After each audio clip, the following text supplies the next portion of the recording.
Observación activa de la mente o meditación activa, cómo entender los sueños. Quienes han practicado meditación o cualquier método de control mental saben lo difícil que es entender, controlar o estudiar la mente. La mente nunca se queda quieta, no tiene lógica aparente en su funcionamiento y siempre está influenciada por la vida diaria. Es como un barco en medio de una tormenta, se mueve arrastrado por el viento y las olas, sin que el que lo pilote pueda hacer nada. Si queremos influir en la mente, primero debemos conocer algunos puntos clave. En otros videos he mencionado que existen tres mentes, o mejor dicho, tres formas distintas de relacionarnos con nuestra propia mente. El problema es que la mente tiene sutilezas tan profundas que casi nunca logramos verla, analizarla o siquiera intuir su verdadero funcionamiento. Cuando alguien intenta comprenderla y con ello influir en ella, se da cuenta de que la tarea es casi imposible. La mente se maneja a través de personalidades, o sea, puntos de concentración de ideas, emociones y sentimientos. Y para que una personalidad exista, necesita equilibrarse con otra opuesta. Con el tiempo, estas personalidades se multiplican, creciendo en número hasta provocar el agotamiento del fluido de la conciencia. Aquí encontramos dos únicas tendencias. Un aumento de personalidades implantadas que mantienen cierto equilibrio, pero a costa de nuestra energía vital. Una disminución de esas personalidades, transformándolas en personalidades originales. Hoy en día, lo evidente es el crecimiento desmesurado de estas personalidades implantadas en la mente de todos los seres humanos. El buscador interno o espiritual, o sea, aquel que intenta conocerse a sí mismo mediante la meditación o prácticas internas, se enfrenta entonces a una barrera enorme. Por un lado, el mundo exterior presiona constantemente para aumentar estas personalidades, y por el otro, el mundo interior genera un bloqueo mental que impide toda acción consciente. Y es aquí donde quiero profundizar en las tres primeras personalidades implantadas, el verdadero comienzo de la oscuridad y de la falta de conciencia en nuestra mente. Debes saber que existen tres personalidades que desde nuestro nacimiento permanecen dentro de nosotros. Su propósito es absorber nuestra vitalidad o lo que yo llamo el fluido de la conciencia. De este proceso hablo en otro de mis videos. Podemos detectar estas personalidades observando cómo actúan en nuestro interior, lo cual nos dará cierta ventaja en nuestras prácticas internas, sin importar cuáles sean estas. Cada una de las tres actúa de manera distinta. La primera trabaja generando olvido en nuestras acciones o experiencias internas. La segunda provoca confusión, impidiendo que comprendamos nuestra realidad interior. La tercera utiliza lo que yo llamo efecto tabú. Crea prohibiciones internas para que cada vez que intentemos explorar o volver consciente nuestro mundo interior surja una oposición inmediata. El objetivo de estas tres personalidades es siempre el mismo: mantener el control sobre nuestros pensamientos, emociones y sentimientos, robándonos la vitalidad.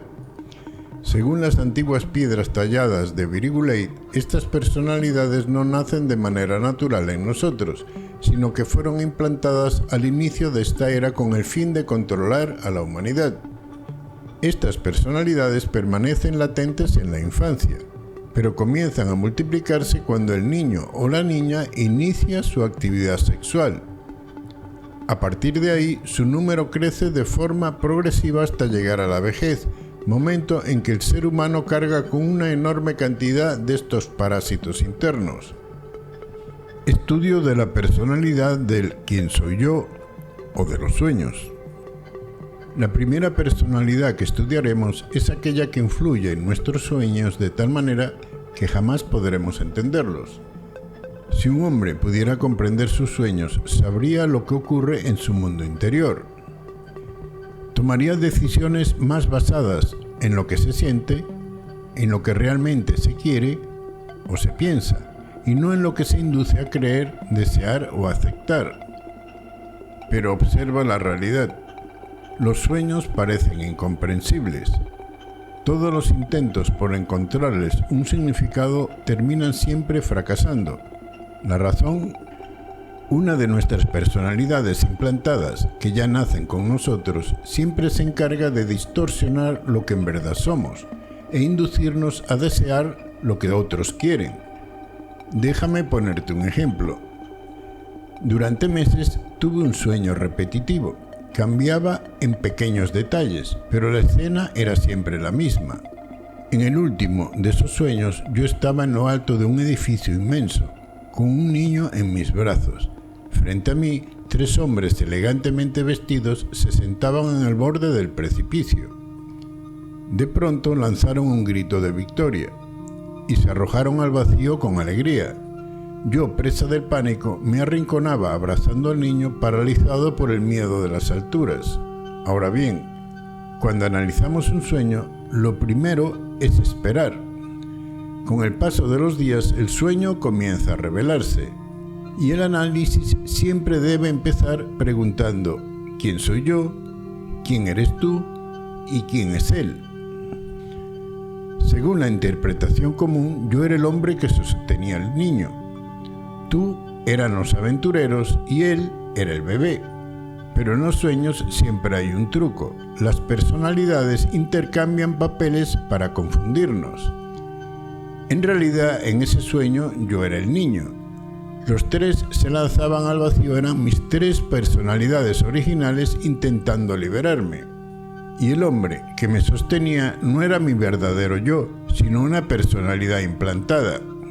Este es el engaño. En los sueños siempre estamos atrapados entre lo que soy yo, lo que eres tú y lo que es él. El intercambio constante entre yo, tú y él es la forma en que esa personalidad implantada nos roba nuestra claridad interior, distorsionando pensamientos, emociones y deseos. Por eso, al analizar los sueños debemos buscar siempre las 3 figuras. Yo, lo que no alcanzo a ver; tú, el personaje que observo; y él. Él, en cambio, puede aparecer como algún personaje que crea la idea básica de este o simplemente como el escenario. Lo más perturbador sería mirarse en un espejo dentro del sueño, porque entonces descubriríamos que yo no soy el verdadero, sino un ser impuesto. Y lo que veríamos en ese espejo sería un ser extraño, deforme, un engendro, algo que nos haría comprender que nuestra personalidad original ha sido sustituida.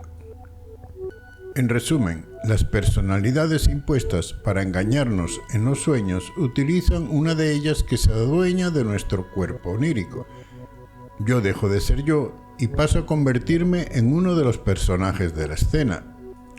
La personalidad implantada puede generar personajes apoyados por personalidades afines u opuestas que en realidad están bajo su control.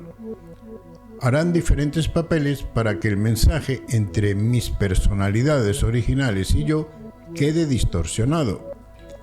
La clave está en no dejarse atrapar por las apariencias, sino guiarse por lo que sentimos dentro del propio sueño, porque allí sabemos, aunque sea de forma velada, lo que se nos quiere comunicar. Con paciencia, reanalizando el sueño durante días, la verdad termina revelándose. Al hacer análisis seguidos de nuestros sueños, nos daremos cuenta que el tiempo de comprensión disminuye. Una práctica recomendable es llevar anotaciones de nuestros sueños, porque al empezar a comprenderlos, se van obteniendo hilos de conciencia que nos darán detalles que no imaginábamos. Los sueños funcionan como una serie de Netflix fragmentada.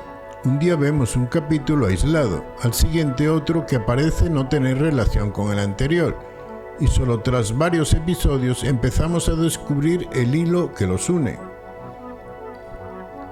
Cuando eso ocurre, comprenderemos que no eran piezas dispersas, sino partes de una misma historia, la historia de nuestro mundo interior. Si quieres saber cómo las otras dos personalidades actúan dentro de nuestra mente, mira los otros dos videos en donde hablo sobre este tema.